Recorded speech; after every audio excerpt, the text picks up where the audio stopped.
Bismillahirrahmanirrahim. Assalamualaikum warahmatullahi wabarakatuh. Alhamdulillahirrahmanirrahim. Wassalatu wassalamu ala asyrafil anbiya'i wal mursalin wa ala alihi washabihi ajma'in. Amma ba'du. Rabbi shrah li sadri wa yassir li amri wahlul 'uqdatam min lisani yafqahu qawli. Segala puji dan syukur kita panjatkan kehadirat Allah Subhanahu wa taala atas segala rahmat dan karunia-Nya, yaitu nikmat iman, nikmat Islam, dan nikmat kesehatan, sehingga kita masih dapat berkumpul di tempat yang mulia ini untuk melaksanakan sholat subuh berjamaah, dan insya Allah akan dilanjutkan dengan taklim. Tak lupa juga kita ucapkan salawat dan salam kepada junjungan kita Nabi besar Muhammad SAW serta keluarga dan sahabatnya, yang insya Allah akan sampai pada kita dan pada yaumil akhir nanti kita termasuk umatnya yang akan mendapatkan syafaat darinya. Amin, amin ya rabbal alamin. Jumpa lagi bersama saya. Pagi ini yang akan saya share adalah sedikit tentang mengenalkan diri. Jadi gini, kalau Pak Eri dalam seumur hidup kenal dengan yang namanya Pak Anto, itu ada berapa orang misalnya ada 3 orang, ya kan? Anto yang tinggalnya di Jawa Tengah, Anto yang di tengah Pamulang, ada 2 nih. Nah, terus kalau ditanya, Pak Eri kenal Anto nggak? Anto yang mana nih? Kan gitu. Anto yang di Jawa Tengah apa yang di Pamulang? Oh enggak, Anto yang di Pamulang. Oke, yang di Pamulang ada 2. Nah, yang mana nih? Yang kulitnya putih apa yang hitam gendut? Gitu misalnya gitu. Oh yang hitam gendut, yang itu saya kenal, gitu kan. Berarti spesifik, ya kan. Nah kemarin itu saya lagi baca Al-An'am sampai di ayat 101 itu, ternyata Allah juga mengenalkan dirinya gitu. Ini aku nih, Allah yang mana ya? Ya kan. Nih aku yang begini. Jadi sebenarnya yang mau saya share di sini adalah bagaimana Allah mengenalkan dirinya. Sedikit aja sih memang. Kalau kita mengenal sesuatu atau seseorang kan spesifik ya, yang seperti tadi contohnya tuh. Nah, kalau Allah mengenalkan dirinya bagaimana? Nah, gitu ya. Nah, jadi konsep tentang wujud Tuhan memang menjadi misteri besar bagi manusia. Misteri ini terus digali karena kan goib ya. Allah goib. Sebentar kita harus beriman kepada yang goib ya. Digali, diteliti dan diperdebatkan hingga sekarang, bahkan kemungkinan hingga akhir zaman. Sungguhnya peradaban manusia telah sedemikian maju dan telah berhasil melahirkan berbagai macam disiplin ilmu berikut teknologi yang begitu canggih. Zatnya Allah, zatnya Tuhan itu tetap tak terjangkau oleh manusia, ya kan? Jadi di sini di abad 21 ini sekarang penelitian tentang asal usul kehidupan manusia itu udah banyak dilakukan. Mereka mau istilahnya melogikakan Tuhan gitu. Sementara kita tahu masing-masing Tuhan itu diimanin. Nggak mampu nih otak kita buat istilahnya menerjemahkan itu gitu. Ya, jadi bahkan di negara-negara maju yang sekuler itu udah ada yang mengklaim diri sudah menemukan partikel Tuhan. Bener kagak sih kan gitu ya? Ya, sementara ini sejauh ini manusia telah berhasil mengembangkan 3 disiplin ilmu yang memperbincangkan tentang eksistensi Tuhan. Yang pertama adalah filsafat, yang kedua secara teologi, yang ketiga mistisisme. Jadi ketiga disiplin ilmu ini memiliki pendekatan dan titik berangkat yang berbeda-beda. Alat yang digunakan pun beda, namun muara ketiganya sama, yaitu sang kebenaran mutlak atau Tuhan. Jadi ini manusia mencoba dengan akalnya, dengan ilmunya dia, gitu ya, untuk menemukan Tuhan itu apa sih, menerjemahkan itu. Ya, yang pertama dari filsafat. Filsafat itu berupaya mendekatkan Tuhan melalui jalur rasional, jadi akal ya. Metode yang ditempuh bermacam-macam, tapi yang jelas semuanya berupaya mengoptimalkan penalaran akal, jadi lewat akal. Para filsuf berpandangan bahwa akal manusia merupakan alat yang canggih, yang dengannya manusia mampu menemukan kebenaran. Pada perkembangannya, umat Islam juga melahirkan disiplin filsafat mereka sendiri, yang kemudian disebut filsafat Islam. Melalui akal pula, manusia dapat menjawab berbagai pertanyaan mendasar tentang kehidupan. Misalnya, dari mana kehidupan ini bermula? Mengapa manusia hidup? Siapa sebenarnya manusia? Untuk apa manusia ada? Jadi, kan teori-teori banyak ya. Bumi tercipta dari, udah pernah dijelasin dulu para umat, dari Big Bang. Gitu. Terus udah gitu, asal kehidupan dari mana? Oh, dari partikel ini. Tambah air jadi ini gitu. Nah, itu diteliti terus tuh, ya kan? Nah, dalam nara mereka berupaya seradikal mungkin dengan cara membebaskan pikiran dari belenggu-belenggu yang dianggap akan mengganggu proses penalarannya. Misalnya belenggu-belenggu doktrin, ideologi, dan agama. Jadi kalau emang orang-orang sekuler tuh, orang-orang murni yang pakai akalnya, dia neliti tuh Pak, dari yang besar terus sampai yang kecil-kecil, sampai atom, sampai elektron segala macam, sampai ujungnya mentok dia Pak. Mentoknya gimana? Sampai kepada satu titik yang paling kecil, misalnya atom gitu, ini pasti ada yang nyiptain nih, nggak bisa berdiri begitu aja gitu, ada gitu aja nggak bisa, pasti ada yang nyiptain. Nah mereka langsung berpikir, oh ini ada God spot di situ, tetap aja. Tapi tetap dia nggak karena dipikirin pakai akal kita nggak nyampe, ya kan? Keimanan udah jelas dia nggak pakai. Itu orang-orang yang filsuf. Lalu orang mau mencoba mengenali Tuhan melalui teologi. Teologi itu merupakan disiplin ilmu yang memiliki kemiripan dengan filsafat. Ia juga mendekati Tuhan dengan jalan penalaran. Hanya saja titik berangkat teologi berbeda dengan filsafat. Jika filsafat berangkat dari kebebasan berpikir yang radikal, teologi berangkat dari keimanan. Penalaran yang dilakukan para teolog berangkat dari keyakinan mereka kepada Tuhan. Tujuan teologi adalah untuk memperteguh keimanan dalam Islam. Kita mengenali adanya ilmu kalam dan ilmu tauhid kalau di Islam. Secara teologi itu udah urusan udah pakai iman nih Pak.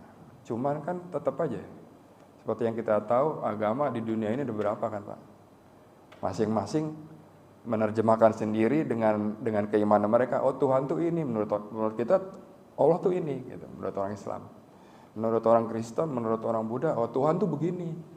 Yang mengatur dunia, dia mengimani. Ada nih yang ngatur, tapi beda gitu loh. Dengan ilmu, dengan keimanan mereka masing-masing gitu. Jadi pertama melalui pola pikir atau pikiran, akal. Yang kedua, udah pakai iman, cuman caranya beda-beda. Yang terakhir dengan mistisism. Berbeda dengan dua disiplin sebelumnya, mistisism lebih menekankan pada pengalaman spiritual. Jadi bagi disiplin ini, pemahaman tentang Tuhan hanya mungkin dilakukan melalui perjalanan spiritual. Ya. Nah, dapat dirasakan melalui pelatihan-pelatihan spiritual yang ketat hingga manusia mencapai kondisi dalam keadaan mabuk cinta dan kerinduan pada Tuhan. Ya, kita bisa tahu ya, banyak kalau di dalam mistisisme ini dalam Islam dikenal dengan nama tasawuf. Orang yang menekuninya disebut sufi. Sama dengan filsafat dan teologi, tasawuf juga memberikan pengaruh besar pada perkembangan pencarian wujud Tuhan itu. Jadi gini, kalau misalnya kita pernah tahu ada namanya tarekoh gitu ya. Jadi cara kita, jadi sebenarnya sebelum ini juga cuma saya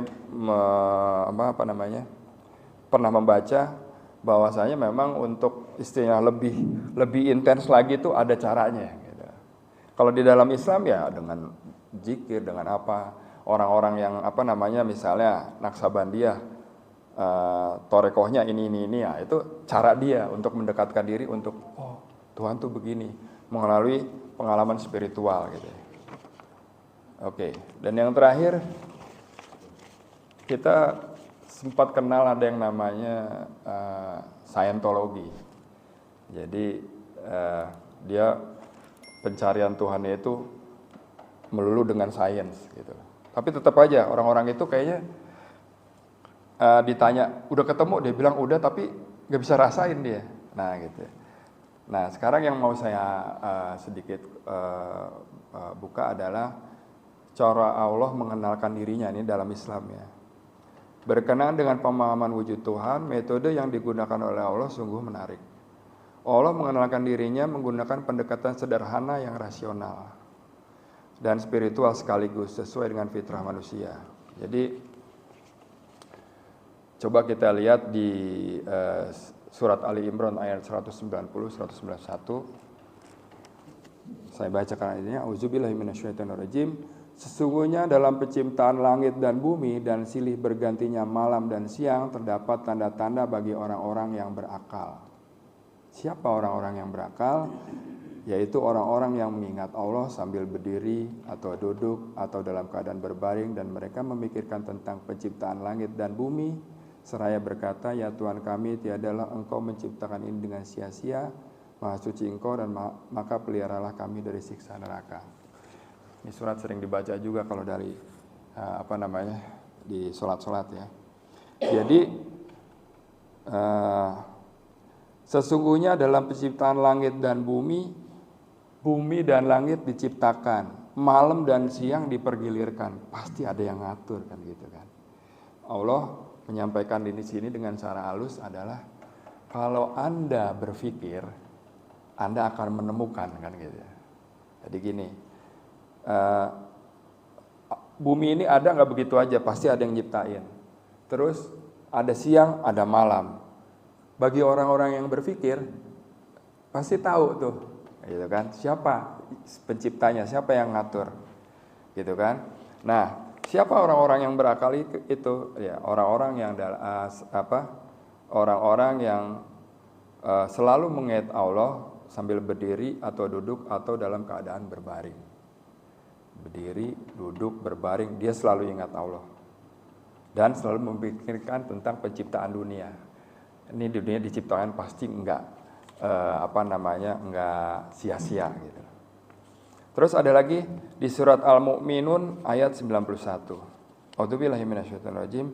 Allah sekali-kali tidak mempunyai anak dan sekali-kali tidak ada Tuhan yang lain besertanya. Kalau ada Tuhan besertanya, artinya ada Tuhan yang lain, masing-masing Tuhan itu akan membawa makhluk yang diciptakannya, dan sebagian dari Tuhan-Tuhan itu akan mengalahkan sebagian yang lain. Maha suci Allah dari apa yang mereka sifatkan itu. Di situ jadi Allah mengenalkan dirinya nggak punya anak, ya kan? Kalau misalnya ada Tuhan lain yang punya anak, pasti akan tempur lah gitu ya. Yang satu bawa makhluk ciptaan yang lain, satu bawa makhluk ciptaan yang lain. Jadi pasti ini Tuhan satu, nggak mungkin banyak gitu, ya kan? Kenapa?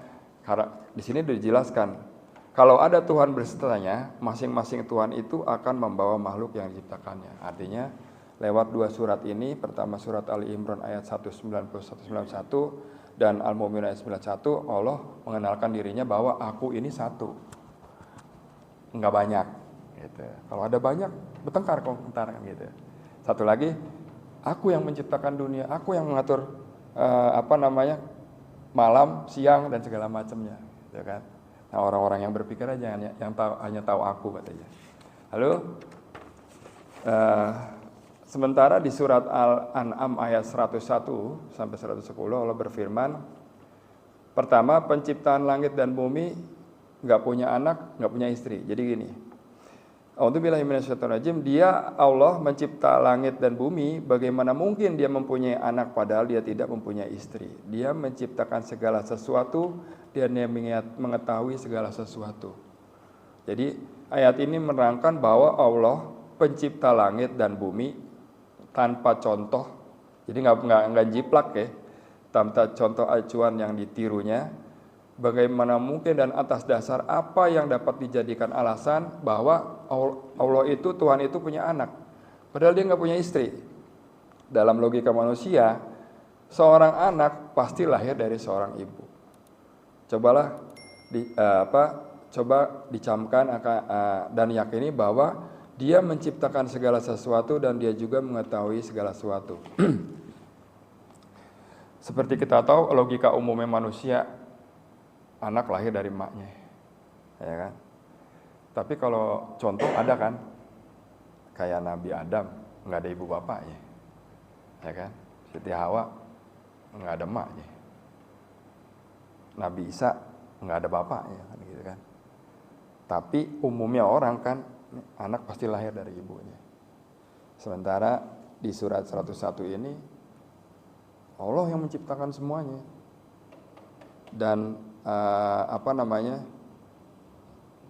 nggak punya anak, dia nggak punya istri juga gitu. Nah, terus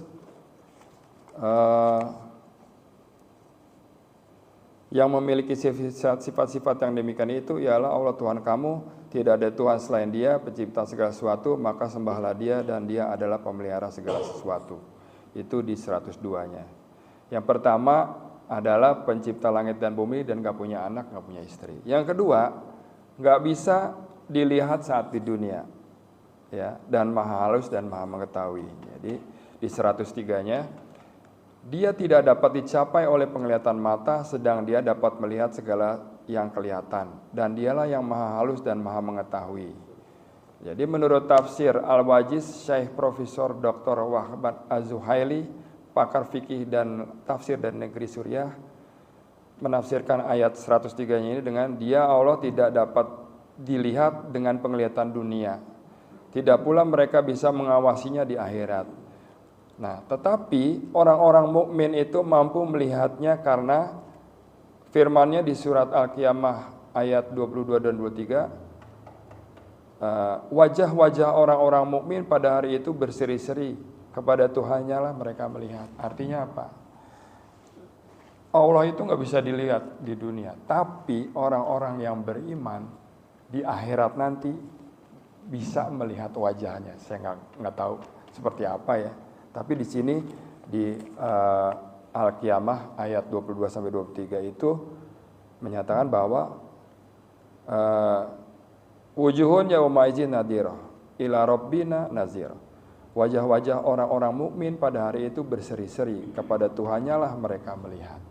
Bisa dilihat, Pak. Ya kan? Dan riwayat penglihatan itu dikuatkan dengan hadis-hadis mutawatir. Hanya Allah lah yang mampu mengawasi dan penglihatannya.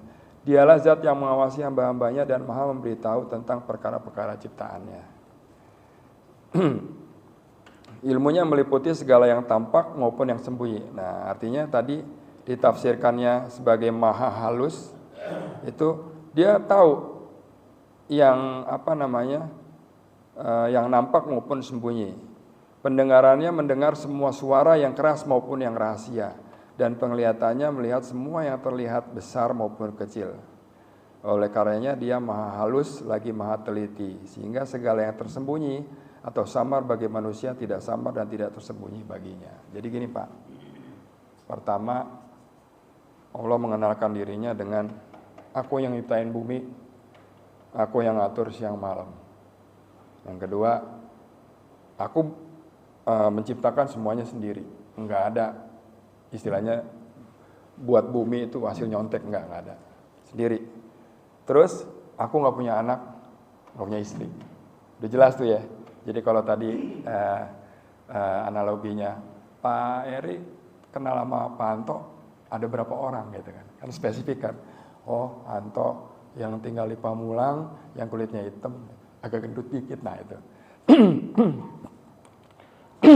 Allah juga mengenalkannya gitu. Aku nyiptain sendiri, nggak punya anak, nggak punya istri. Terus aku menciptakan langit dan bumi, ya kan? Terus aku yang ngatur semuanya. Dan aku nggak bisa dilihat di dunia. Aku maha halus dan maha mengetahui. Jadi gitu. Jadi kalau ditanya, ini orang sekuler nanya sama kita ya. Emang Tuhan bagaimana sih? Kita bisa jelasin. Tuhan gue tuh begini, gitu lah. Dia ngatur sendiri, nggak punya anak, ya kan, nggak punya istri. Kalau di Al-Ikhlas, nggak dilahir tidak beranak, tidak diperanakan gitu ya. Tempat bergantungnya, ya kan? Allahu Somad, Qul huwallahu ahad, Allah itu satu, kagak banyak. Itu dijelasin lagi kan di surat Al-Mu'min ayat 91. Kalau dia banyak, pasti ntar berantem kan gitu kan. Beda sama toko sebelah gitu kan. Beda sama agama-agama lain yang Tuhannya banyak gitu. Jadi bukan monoteis ya. Jadi Tuhannya banyak gitu loh. Nah kalau kita enggak, Tuhannya satu, jelas tuh Pak. Enggak beranak, enggak diperanakan, enggak punya anak, enggak punya istri, segalanya dia nyontoh membuat sendiri, enggak ada contohnya gitu kan. Terus udah gitu enggak bisa dilihat saat di dunia. Yang selanjutnya dalam surat Al-Anbiya ayat 22, Auzubillahi minasyaitonirrajim, sekiranya ada di langit dan di bumi Tuhan-Tuhan selain Allah, tentunya keduanya itu telah rusak binasa. Maka Maha Suci Allah yang mempunyai arsy daripada apa yang mereka sifatkan. Jadi menurut tafsir Al-Muyassar Kementerian Agama Saudi, sekiranya di langit dan di bumi ada Tuhan-Tuhan sesembahan selain Allah yang mengatur urusan-urusan keduanya, pastilah carut-marut keadaan keduanya. Maka Allah penguasa arsy maha bersih dan maha suci dari sifat-sifat yang disematkan oleh orang-orang pengingkar lagi kafir berupa kedustaan, ucapan yang mengada-ada dan semua kekurangan. Artinya apa? Di situ kalau ada nih di langit dan di bumi Tuhan selain Allah, pasti keduanya akan rusak binasa. Artinya gitu, berantem. Jelas. Yang terakhir di surat Al-Baqarah ayat 255. Kita sering baca kan ayat kursi.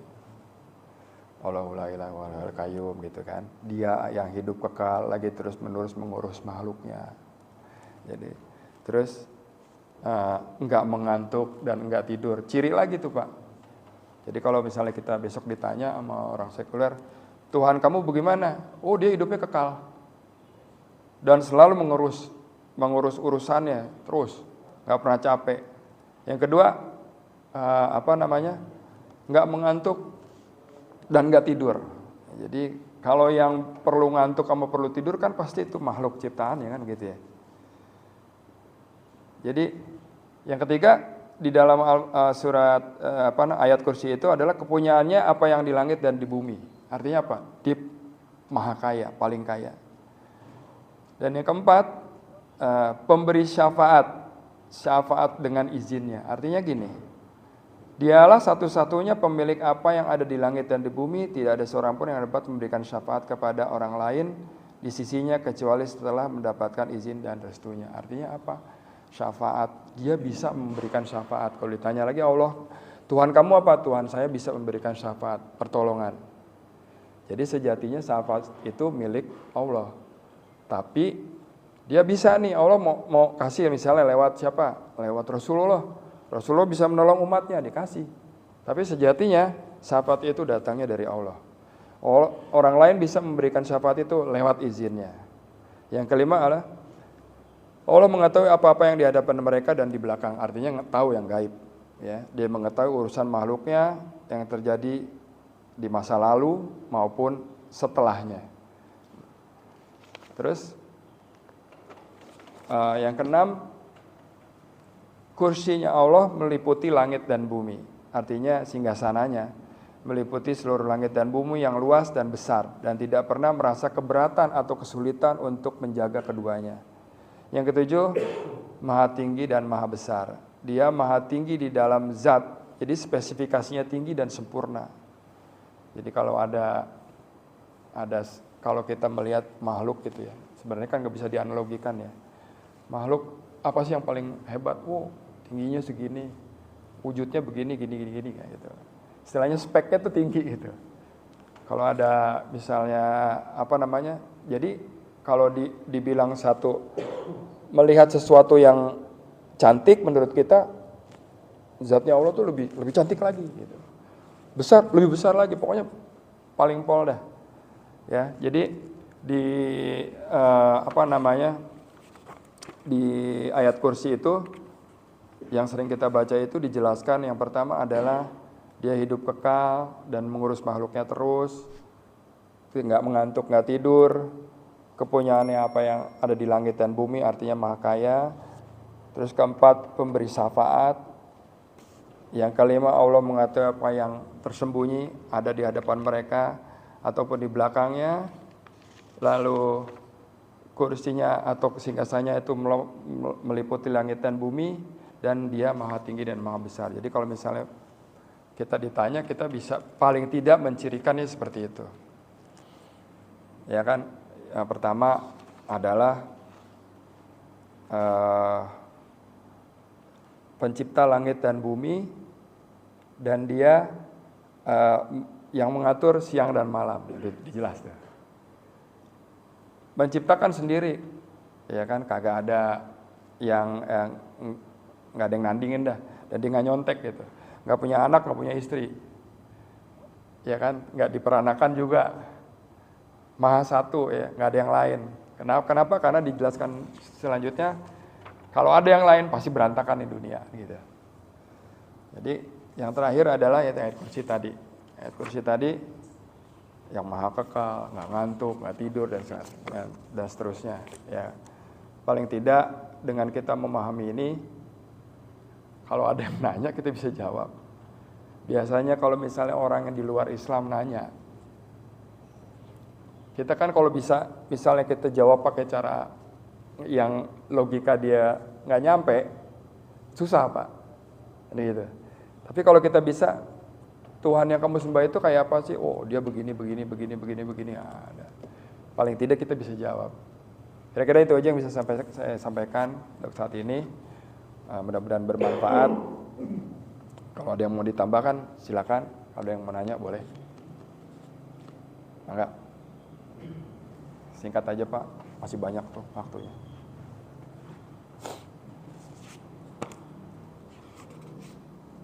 Emang agak-agak abstrak ya bahasan hari ini. Tapi paling tidak kita paham kalau misalnya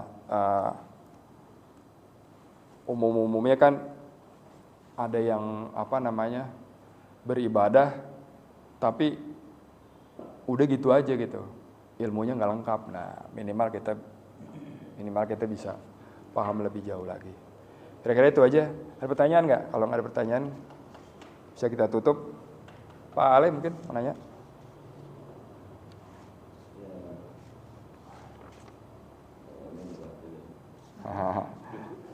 Diskusi aja Pak. Diskusinya aja Pak.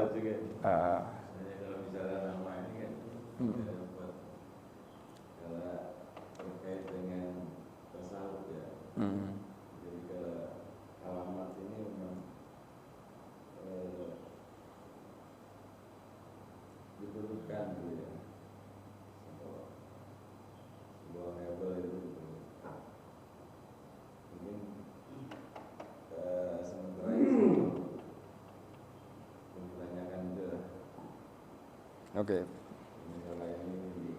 Jadi kemarin itu saya lagi baca Quran Al-An'am ayat 101.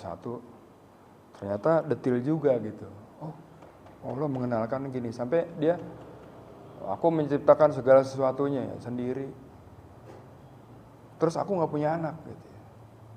Sampai ngomong begini nih. Nah, berarti ini turun ayatnya ketika ada yang istilahnya Tuhan, dia berpikir Tuhan tuh punya anak, ya kan? Di beberapa surat kan dijelasin, Tuhan punya anak, anaknya namanya ini, misalnya gitu. Tuhan punya anak perempuan, misalnya. Nah ini ayat ini turun untuk apa? Untuk menjawab itu, gitu. Ini saya nih sendiri. Qul huwallahu ahad, katakanlah saya satu, kagak ada yang lain. Di ayat lain diceritain, kalau ada yang lain berantakan nih, gitu. Ya kan?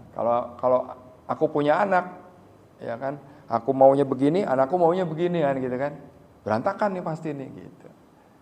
Ya kan, paling tidak, maka kenapa saya coba sedikit buka ini adalah kalau ada yang nanya, agak-agak detail dikit, kepo gitu, pengen tahu, kita bisa jelasin, ya kan, lewat surat Al-Ikhlas bisa, lewat ayat kursi bisa. Allahu la ilaha illa huwal hayyul qayyum. La ta'khudhuhu sinatun wa la nawm, kagak ngantuk, apalagi tidur. Kan gitu. Ya, terus dialah yang bisa ngasih syafaat. Syafaat itu sejatinya dari Allah gitu. Lewat siapa ya? Mau-maunya Allah gitu. Ya kan? Jadi kalau misalnya Rasulullah bisa memberikan syafaat, ya emang dikasih sama Allah. Tolong tuh umatmu yang istilahnya dulu kan kita dengar ya, Rasulullah sampai sujud lama. Kata Allah, ngapain sujud lagi? Ada umatku yang masih ada di neraka, kan gitu kan. Coba cari yang masih ada iman. Wah, jarang sholat tapi pernah sekali sholat, cari di neraka. Diambil, ada nih gitu. Kan kita pernah dengar seperti itu. Jadi pertolongan syafaat itu memang sejatinya dari Allah. Allah ngasih ke Rasulullah nih, pakai gitu. Kita sering banyak ya dengar ya. Wah, saya emang kalau pernah ada cerita juga yang umat agama lain nyari, minta ke nabinya. Nabinya bilang, nggak bisa saya. Saya pernah tersandung kasus misalnya. Nanya ke Nabi Musa gitu, tanya tuh nama nabi lain. Terakhir deh, nanya kan Rasulullah. Rasulullah yang bisa kasih. Gitu. Di ayat ini dijelaskan bahwasanya pertolongan itu memang dari Allah. Tapi lewat siapa ya terserah Allah. Kebetulan memang lewat Rasulullah, seperti itu kira-kira. Gitu. Paling tidak kita kalau ditanya kita bisa jawab. Yang ngatur Allah kamu tuh kayak apa sih Tuhan kamu? Oh ya, yang nyiptain ini semuanya satu, nggak punya istilahnya nggak punya istri, nggak punya anak. Dia nyiptain dari awal sampai akhir gitu, nggak ada permulaan, nggak ada akhir. Kan kita bisa bilang begitu gitu. Paling tidak apa? Ya itu di ayatnya ada gitu. Minimal seperti itu kira-kira. Mungkin ada yang mau tambahin lagi? Oke, kalau udah nggak ada, kita tutup aja ya kaji ini dengan doa kafaratul majlis. Subhanakallahumma wa bihamdika asyhadu alla ilaha illa anta astaghfiruka wa atubu ilaik. Wabillahi taufiq wal hidayat. Wassalamualaikum warahmatullahi wabarakatuh.